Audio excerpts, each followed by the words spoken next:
Welcome to In the Shop. This is the video series where we take you behind the scenes with the trusted vendors and innovative solutions available inside the shop from FordDirect. In every episode, we introduce you to industry leaders and cutting-edge services designed to help you sell more, service smarter, operate faster, and stay ahead of the competition.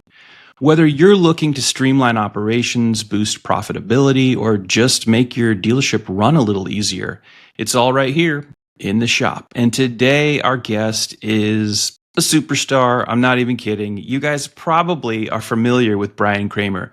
He's the general manager of AccuTrade and EVP at Cars Commerce. He is the executive vice president and general manager of AccuTrade, making him very, very busy, and he's on the road a lot. We were just talking about that before we hit record. You probably know him, and you know Cars Commerce and AccuTrade as a leading provider of vehicle valuation and remarketing solutions for dealers, lenders, and consumers.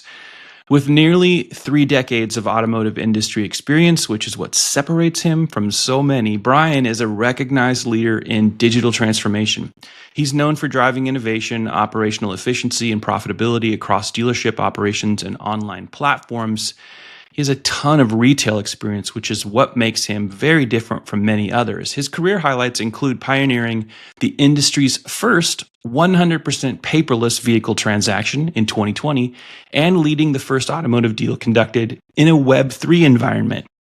Named one of Automotive News' top 40 under 40, Brian also serves on the Google Dealer Advisory Board and the board of Quantum 5. He's passionate about reshaping how cars are bought and sold and frequently shares insights through media, speaking engagements, and industry publications. Brian, welcome to In the Shop. Thanks for having me, Sean. I appreciate it. Yeah, of course. It's going to be really great to give some dealers some insights and education that don't know that much about AccuTrade, and that's exactly where I want to start. What is AccuTrade for those that don't know? So AccuTrade is basically, simply put, it's the most powerful acquisition tool on the planet. And there's a lot of tools that do a lot of things, but it basically pays the right money, the most money for the most desirable inventory, and it doesn't pay the most for the vehicle that's not as desirable. So anybody who's looking to go up against the public aggregators that are saying, hey, how are they able to put that much money in the vehicle? We're the antidote, if you will, for that. So it simplifies everything there is about used vehicle acquisition. And it's so simple that anybody can appraise a vehicle with our guaranteed values on any vehicle from anywhere. I used to have, when my 15-year-old was 12, I used to have her use it and built it so that it was simple enough with big buttons and point and click that we've got entire dealer groups. I was just at a dealer group this week that has 30 something rooftops and we've got another one with over 100 that are enabling and empowering their sales staff, the entire sales staff, to complete the first 85% of the transaction, everything but the value. So they're able to go around tires, take pictures, basically do all the things that bog down used car managers from doing their job so they can get part of their life back. Which is so critical because, as you and I both know, being in this industry for so long, dealers need solutions that make things easier for them, that take something off the plate as opposed to adding something to it. And that's one of the things that I think is probably most valuable to a dealer, is that it helps in all of these ways that you just described, but it is one of those mechanisms that don't add complication to their day-to-day.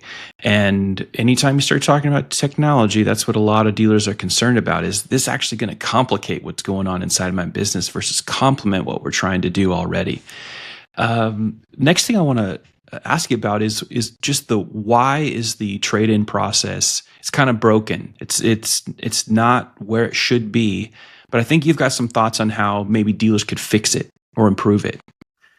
Well, I see, as I go around the country, I see some amazing examples of acquisition, and then I see some opportunities, right? And I'll see some really high volume stores that are still running on Post-it notes on the bottom of a monitor with a VIN and miles. And there's an internet salesperson that's sitting there waiting for an ACV or actual cash value on those vehicles. And here's the problem with that. When you do that, I mean, we were doing that in 2003, right? And I remember doing it in 2006 with a Palm Pilot app. MMR, and it really hasn't changed. And everybody's using these averages, but the problem is if you look at an average, the average never counts. Does it have bad Carfax? Is it four-wheel drive? Does it have navigation? Is it the right color? Does it have 20-inch wheels? All pano roof, all the things that go into making a car unique. And that's what AccuTrade fixes. On those vehicles, if you just use an average number, you're paying not enough for the right cars and you're paying too much for the wrong cars. And that's, I would say, the problem number one. Problem number two is we need to break down, and we're doing this right now. It's basically what the AccuTrade app fixes, is going through the steps of the sale, like the steps of an appraisal, and how do you make your used car department operate more like your F&I department. If you think about it, back in the mid to late 90s, $300-400 a copy was a good job in F&I. And then we started going out and talking to the customer 100% of the time, 100% of the customers, presenting them a consistent menu with a consistent way of saying it and a consistent way of handling the objections. And then the profit went to $1,500 to $2,000. It doesn't just happen. It's the same way with appraisals. There needs to be an active appraisal physically done with the customer present, going through those steps, explaining to them actively why the car is not worth that, so that you can have an intelligent conversation like a lot of the public retailers do that are acquiring so many cars these days.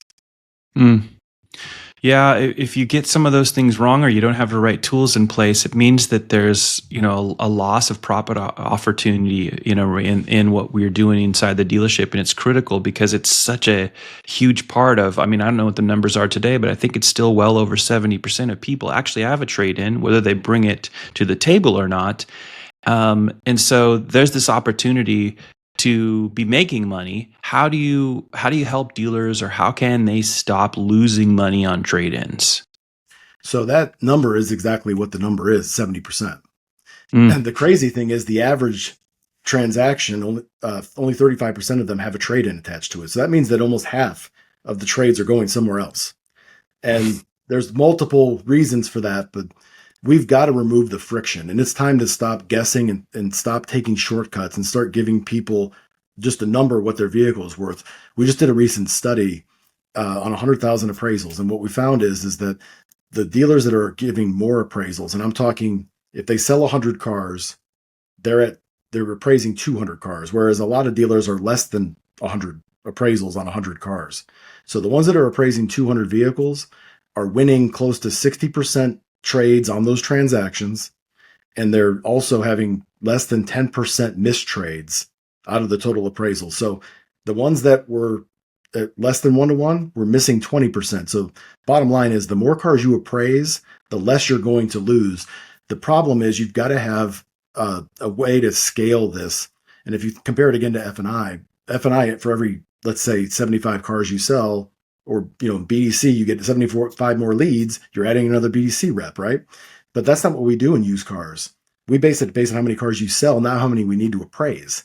So you never appraise the right amount of vehicles because we're not staffing it correctly. So what do you have to do? You got to find a simple way to be able to decentralize it and enable more people to participate in that work in order to appraise 2, 3, 4 times more than what they're appraising today, and do it accurately. So like with AccuTrade, we measure, did you take the photos by appraiser? And some, my old store had 50 something, 60 people appraising cars. So how do you manage that?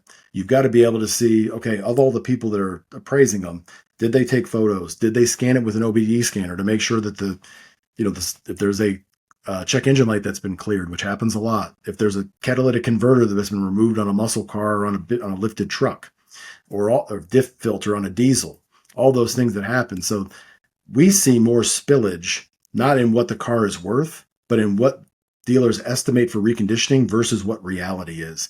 And if you don't have a tool that's giving you real time, like to the minute, actual cash values, when Elon Musk changes the price of a car $10,000 and you need to appraise one of those an hour later, AccuTrade can handle that, and we'll guarantee it at the same time. But with tariffs, the new thing is, what about reconditioning? My wife's tire, she just had a nail in it, and I went to go get a tire that I replaced in January, and it was $200 more last week than it was in January. And then I said, what's going on? I started shopping it online, and the guy's, tariffs, I don't know what to tell you. And so if that happened to me, we're adjusting all the the reconditioning within AccuTrade so that dealers are protected, so that if it's on an F-150 and it's a front body panel, or if it's a 20-inch tire or whatever the recon is, that's to the minute, just like the cash value of the vehicle. So it's not just the vehicle, it's the recon and the accuracy of the recon. So the world's changing. It's an amazing time to be alive, but it's you've got to have technology that keeps up with it. Yeah, I say all the time, like it is an amazing time, maybe the most amazing time to be alive, but it doesn't mean that it's less complicated. And No. and for dealers, it's why they want to hear from people like you, because they want to understand some of the complexities in a way that actually simplify it and make sense. And what you're talking about and actually just stepping through, even your mention of the dynamics of the EV world change so quickly and have changed so quickly over just the last couple of years. And I've seen content of yours before where you're talking about some of these issues relative to Cybertrucks and there is so much to be understood in just this part of the operations under the hood of the dealership, that bringing in solutions that simplify those things, protect profitability, give them instantaneous insight, that you guys back up. I think that it makes all of the sense in the world for dealers to look for solutions like that. And it's really good to hear you kind of articulate some of that value, because that's exactly what dealers are looking for, is just tell me what I need to know so that I can operate better, faster, more profitably, and not be worried that I'm going to lose because something is so technically deep that I don't understand it. Like, we need to bring simplicity back, even in this amazing world of complex technology. So love hearing all of that. I want to ask you about, is there a secret to winning more trade-ins at the curb, as we'd say in the business? Yes, I would say there's three keys to it, and it's speed, certainty, and trust. And if you're not able to accomplish those things, you're at a disadvantage to those that can. So the speed is going to come from whatever your software is, right? And there's a lot of people that can go fast, but then it comes into certainty, and there's not as many tools that are certain because they're not going to put guarantees. There's only a handful that'll do an actual guarantee. So there's nothing more frustrating for a salesperson or a sales manager than when a customer comes in and the trade value, because there's certain trade tools that'll take a retail down approach just to give an estimate, right? And that's fine if they're upper funnel and they're just beginning their search. But if the customer wants to know what it's worth and they want to go further down the funnel to get a more exact value, and then it's $10,000 more than whatever the appraisal is when they arrive, then obviously there's no trust. And if you don't do what you say you're going to do, you're going to lose that customer. And maybe you lose the trade, but you might lose the transaction altogether just because of the way it's handled. And it's something that's avoidable, that people don't need to go through. If the salesperson needs to go check with the manager and they're gone for 15, 20 minutes and it's a tough car, we'll put a number on 98.9% of the vehicles. Whereas I think the next closest competitor is like at 70% in terms of spectrum of coverage. So what's in that extra percentage that we do, the 20 something percent? It's the toughest EVs. It's current model year vehicles, $100,000 plus vehicles, 100,000 mile plus vehicles, all the ones that heavy duty trucks, F-250s, 350s, the stuff that nobody else, multiple bad Carfaxes, just all the crazy stuff that nobody else wants to put a number on. Mach-E's the day after they changed, or Lightnings the day after they changed the MSRPs. We'll guarantee any of those, and we actually lean into that. And the dealers can have solace in this. If you have AccuTrade, you don't have to worry about what is going to happen in 2 weeks at the auction or all the no sale percentages. Our team is working on, when that happens, 7 days with the tariffs, 7 days a week around the clock, so that to all that complicated stuff, to your point, to make it simple from the dealer's perspective, they just got to click a button, the information's there. Yeah. So critical too. And I love that you give the examples specifically in this environment. Most of the people that are going to consume the content here are Ford dealers, Lincoln retailers, but probably every single one of them has a significant used car operation. So they have to have this instantaneous, reliable, fully backed, guaranteed data as a source. Really, really good insights, Brian. So on that note, when Lincoln came out with the $5,000 rebates last month, and they came out with special APRs, and all of those things. Our values were. It normally takes 2 weeks for the values to catch up on an auction report or something like that. Within 60 minutes, we had everything because we get all the program guides for all the OEMs. So within 60 minutes, we had adjusted all those values so that the dealers are protected in real time. Yeah, that's such a significant detail. I really don't hear a lot of people. It's still a topic, just, trade-ins in general, I think still cannot be talked about enough. It's just such a huge part of the business, always has been, but it's like we talk about new vehicle sales, it always kind of sits in the pole position, and then maybe we'll talk a little service. So I love that you're bringing spotlight to it, but specifically in these types of details, that instantaneous data is something that I think stand alone. Just that issue, for my money as a dealer, I think I'm giving you guys my first consideration because of that. I don't know of anybody else that talks about that in the vertical. So it's really great to hear that. A couple more questions for you. And you were kind of already headed in this direction a little bit, but how do dealers win more used car inventory in your mind?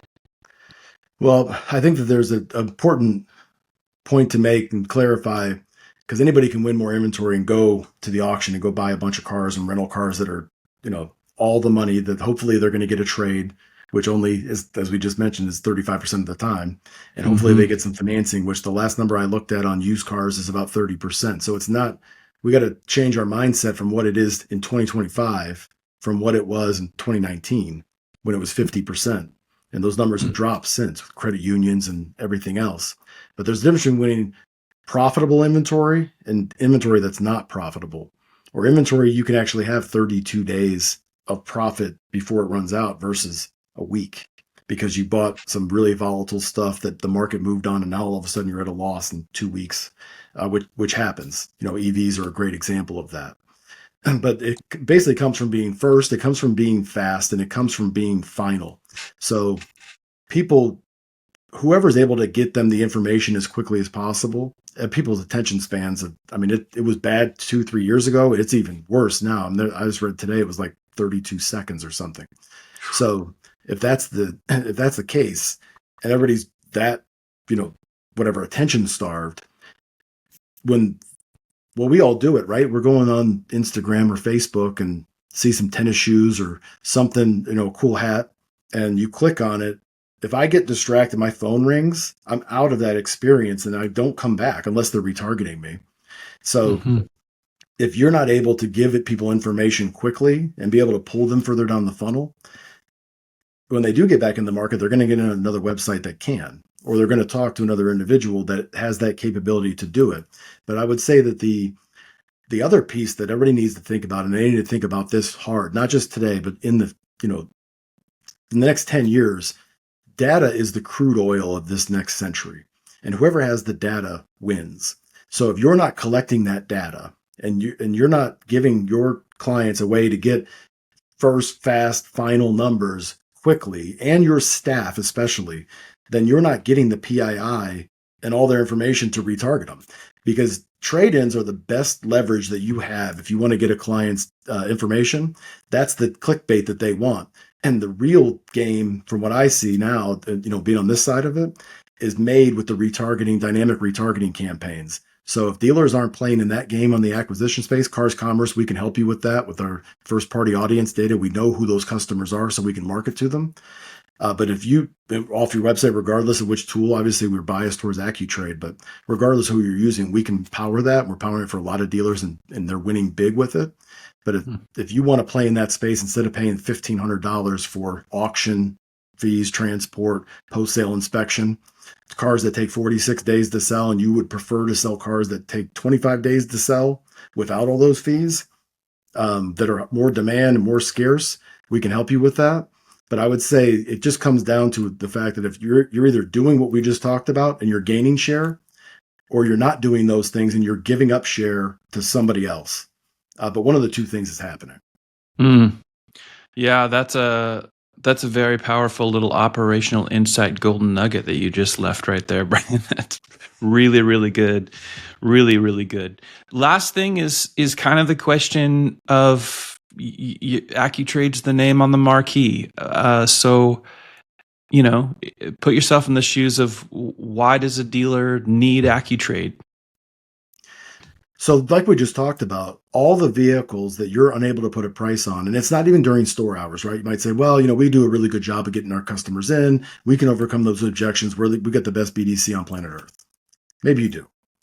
But what about all the customers after 8 o'clock p.m. until, which is when there's a huge amount of online traffic on your mobile site or whatever site that's trying to figure things out. And I could give numerous examples, but we see clients that'll go to the dealer's website and they try to get the number and it says we're unable to put a number on this vehicle right now because it's one of the things that we just mentioned, right? It's a high dollar vehicle, or it's a vehicle with a bad Carfax over $60,000. That kicks most trade tools where it'll say, please check with your local dealer. So that's not what customers want to see. They want to see a number or a range, either one. We can do either one. But if you're not able to provide that to them, then they go to another website. Then they go to another website until they can, and they'll keep shopping until they find that. So if you're not able to provide customers that information in real time in 2025, which is what they expect, and we all know where they can go and get that information in 2 minutes or less, then you got to stop bleeding that profit, because every time you don't do that and they go somewhere else, you're giving away that money. And for me, appraisals are like war. And I'm going to go after them aggressively. I want to be at a 70% trade capture on every car that I'm selling. So if I sell 100 cars, I want 70 trades. And the industry's at half of that. So it's guessing and just assuming that everything's going to work out. It's a very expensive choice that I don't think the dealers should be making. You can arm yourself with a howitzer, which is AccuTrade, to go into battle on this and have a competitive advantage on sight unseen appraisals, on internet leads, on anything, and be able, the easiest word track in the world. Where he's like, well, what's the word track? Here's the word track. Hey, I want to know what my trade's worth. And if you guys, I live 2 hours away, and if you don't give me a number, then I'm not coming in. No problem. What's your mobile number? And I'll send it to you right now. Right? Because you get all these email only leads. You can respond to it like that. You can respond to it on the phone. That's as simple of a word track as it is. Now you've got their PII. And that's one of the hardest things to get, is all of that information. Service drive. Well, I don't know. What do you think it's worth? Hey, give me your cell phone number. I'll text you, and it'll tell you in less than 2 minutes. And that's the now. And that's what pulls them further down the pipeline. Everybody always says we need more. I was the worst at it, right? Everybody's like, hey, I've got this issue I want to talk to you about. Hey, let's talk about appointments. And let's talk about how many you have coming in today. Well, the best way to get an appointment is to give them that information, because then what do they have to do? Come in to verify it, which is an appointment, and then actively appraise it. And it's typically not worth, what they said it was, or there's things wrong. So it's going to be a little bit less. But just like with F&I, you got to get out of the sales office and have a tool that can go quickly and efficiently around the vehicle, not just say to a customer, hey, it's just not worth it. I don't know what to tell you. The market, adjusted. To be able to have an intelligent conversation. Hey, you made some really good choices with these options because it actually adds value. However, you drove too many miles, as you can see here. So it's worth $1,600 less because of that. And then you curb the wheel like we saw outside. And remember when we talked about your tires and, that they're at 330 seconds, can't certify it. So, and then now you're negotiating the reconditioning instead of the value of the vehicle, which is a much easier conversation and a lot less friction for the salesperson, sales manager, and the client. A lot of services that present themselves to dealers talk about being, a competitive advantage or an unfair competitive advantage. Very few of them articulate the points of value like you have in this conversation. One after another after another. And I'm really thankful that you took the time to do this, Brian. This has been really, really great. This is exactly the kind of content that we want to capture so that Ford dealers, Lincoln retailers, and beyond, that they can really get a sense of what you're all about and what you really deliver in terms of value. So I don't know if you have any last thoughts, but I wanted to, of course, say thank you for taking the time. No, I appreciate you having me. And any dealers you can feel free to email me at bkramer@cars.com. Very passionate. I have a Bronco and love the product, and worked at Ford back in the past, and had a Lincoln dealership that I had recently. And anything I can do to help the Ford dealers, I'm all in. I didn't know you had a Bronco. That's great. My dad was a big Bronco fan. The Bronco was reintroduced for the first time in 1978. My dad literally had a special ordered 78 Bronco. So that's pretty cool. I love all. What's that? You wish you still had that. I wish I did. Two-tone cinnamon brown Ranger XLT. Yep. Absolutely. Well, listen, to the folks that have consumed this content, every time you come and watch this, know that we thank you for joining us in the shop. If you are ready to learn more or take the next step with AccuTrade, visit theshop.com. You can reach out to Brian. He's super easy to find all over social media too. Make sure you connect with him on LinkedIn. He always has a lot of great content there. The shop is your one-stop marketplace built exclusively for Ford dealers, Lincoln retailers, and beyond. Stay tuned. There will be more episodes as we continue to showcase the trusted partners helping you drive success. Until next time, stay positive and focused, and we'll see you again soon right back here in the shop.